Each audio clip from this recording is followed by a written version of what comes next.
And in the day's other news, the roughly 2 million civilian workers in the federal government will not be getting a pay raise in January after all. President Trump today canceled an across-the-board raise of 2.1%, plus additional increases in areas with higher costs of living. The action does not affect plans for a military pay raise of 2.6%. The president also says that Attorney General Jeff Sessions will keep his job at least until November's elections. Bloomberg News is reporting that Mr. Trump gave that assurance in an interview today. The president has repeatedly criticized Sessions for recusing himself from the Russia investigation. China today dismissed a call for U.S. sanctions over a crackdown on Muslims. A group of U.S. lawmakers made the appeal in a letter to the Trump administration. They cited reports of ethnic Uyghurs and other Muslims being held involuntarily in detention camps in Xinjiang province.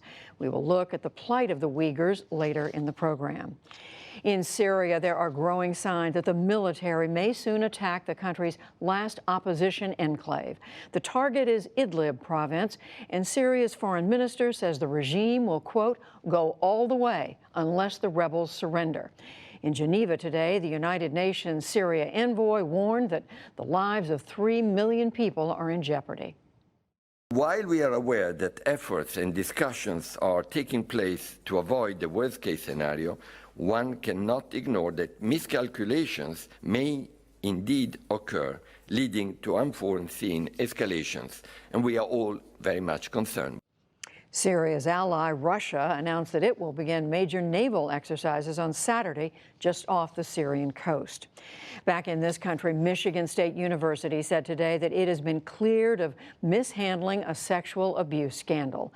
The school released a letter from the NCAA saying a review found no rules violations. Michigan State has denied that it covered up for former sports doctor Larry Nassar. He is now serving up to 175 years in prison for assaulting hundreds of girls and women.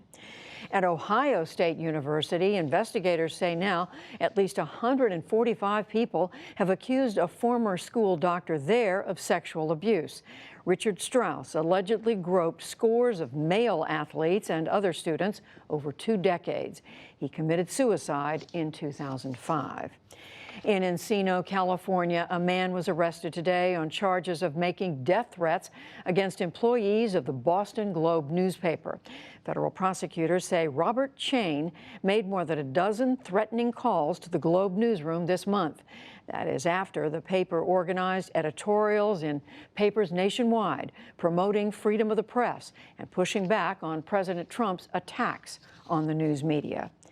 And on Wall Street, stocks fell on fears that the U.S. will impose new tariffs on China next week. The Dow Jones Industrial Average lost 137 points to close below 25,987. The Nasdaq fell 21, and the S&P 500 slipped nearly 13.